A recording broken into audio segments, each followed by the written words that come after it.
আসসালামু আলাইকুম viewers, Sadia's cake and ব্লগে সবাইকে স্বাগত। তো আজকে আমি চলে আসলাম নতুন একটা ভিডিও নিয়ে। তো আজকে আমি দেখাবো 4 পাউন্ডের একটা চকলেট কেক। এটা হচ্ছে চকলেট ফুল কাভারিং কেক। আর কেকটা দেখতেই পাচ্ছেন কতটা স্পঞ্জি এবং কতটা সুন্দর একটা একদম পারফেক্ট কেক। তো এটা হচ্ছে 2 পাউন্ড কেক বেস আর এরপরের হচ্ছে 2 পাউন্ড কেক বেস। তো মোট আমি 4 পাউন্ড কেক দিয়ে 2 টিয়ার একটা কেক তৈরি করব। পুরোটাই হচ্ছে একদম ফুল কাভারিং চকলেটে ভরপুর একটা কেক। এই কেকটা ছিল খুবই ডিমান্ডিংয়ের। এটা হচ্ছে আমার এক নতুন ক্রেতা অর্ডার করেছিল কাস্টমাইজড করা ডিজাইন। এই কেকটা দেখে আপনারা তৈরি করতে পারবেন যে কিভাবে আমি একদম ফুল কাভারিং কেকগুলো তৈরি করে থাকি।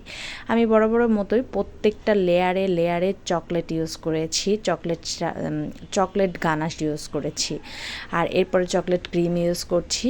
আর এখানে চকলেট ক্রিমের মধ্যে কোনো রকমের আমি চকলেট দিয়েই তৈরি করেছি চকলেট ক্রিমটা। এর মধ্যে কিন্তু কোনো রকম আপনার চকলেট ইমালশন ইউজ করি নাই, যার কারণে কালারটা একটু কম এসেছে। অনেকেই হচ্ছে চকলেট ক্রিমের মধ্যে চকলেট না দিয়ে দেয় হচ্ছে চকলেট ইমালশন, এতে করে কালারটা চলে আসে, সবাই ভাবে যে চকলেট ক্রিমটাই হয়তো তৈরি করেছে চকলেট দিয়ে। আসলে কিন্তু না, চকলেট ইমালশন দিয়েই কিন্তু চকলেট ক্রিম তৈরি করে সবাই বলে যে চকলেট দিয়ে তৈরি করেছি।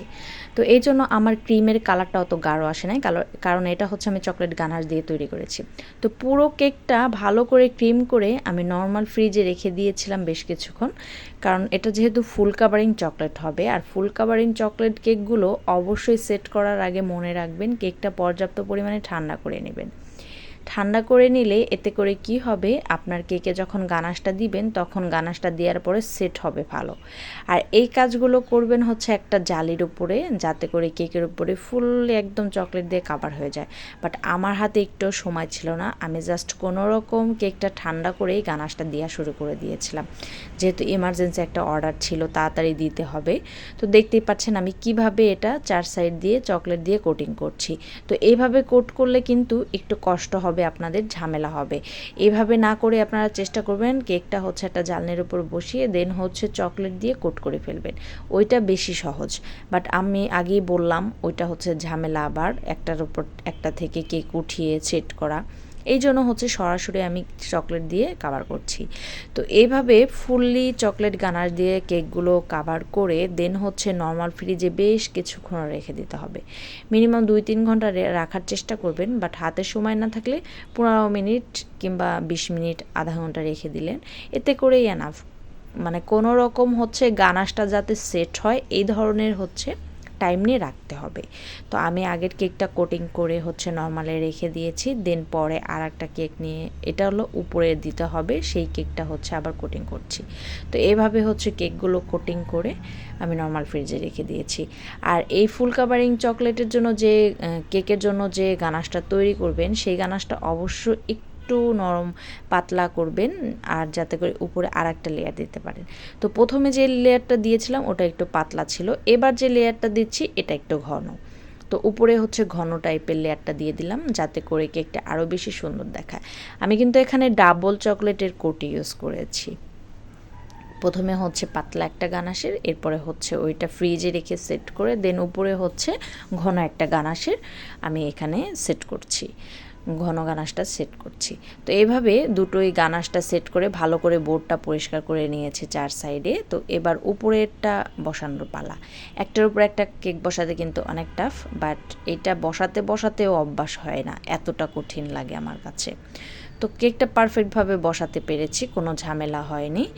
আর এটা হচ্ছে আমি পারফেক্টভাবে বসিয়ে দেন হচ্ছে বাকি টপার্সগুলো দিয়ে আমি কেকটা ডেকোরেশন করছি। এখানে যে নন এডিবল বল টপারগুলো ইউজ করছি এগুলো কিছুই খাওয়া যাবে না, এগুলো হচ্ছে সবই নন এডিবল। এগুলো শুধু ডেকোরেশনের জন্য ব্যবহার করা হয়, গোল্ডেন কালারে বল টপার, আর এগুলো হচ্ছে কেক কাটার সময় ফেলে দিতে হবে। তবে এই টপার্সগুলোর অনেক প্রাইস বেশি, এগুলো হচ্ছে এক্সট্রা প্রাইস রাখি কাস্টমাইজ করে নিলে। আর এরপরে দিয়ে দিচ্ছি আমি গোল্ডেন কালারের তোবাক। চকলেট কেকের উপরে গোল্ডেন কালারের বল টপার, গোল্ডেন কালারের তোবাক সব কিছু দিলে একদম গর্জিয়াস লাগবে। এবং সব কিছু কমপ্লিট হয়ে গেলে আমি একটা বার্থডে টপার দিব এবং কেকের 4 সাইড দিয়ে গোল্ডেন ডাস্ট করব।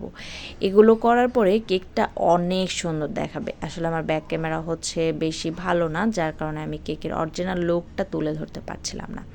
কেকটা এত চকচকে গ্লেজি হয়েছিল আর এতটা সুন্দর হয়েছিল, ফাইনাল লুকটা দেখলেই বুঝতে পারবেন।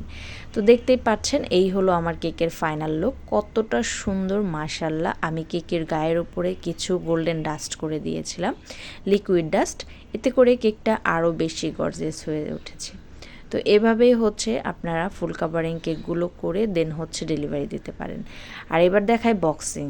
তো এইভাবে হাইট কেকে হচ্ছে আমি সবসময় 2 টিয়ার কেকগুলো বক্স করে থাকি। আর এ ধরনের হাইট কেক হচ্ছে যে কোনো বেকিং পেজ থেকে, বড় বড় ঢাকায় বেকিং পেজ আছে, সেখান থেকে আপনারা কাস্টমাইজ করে অর্ডার করে কিনে আনতে পারবেন।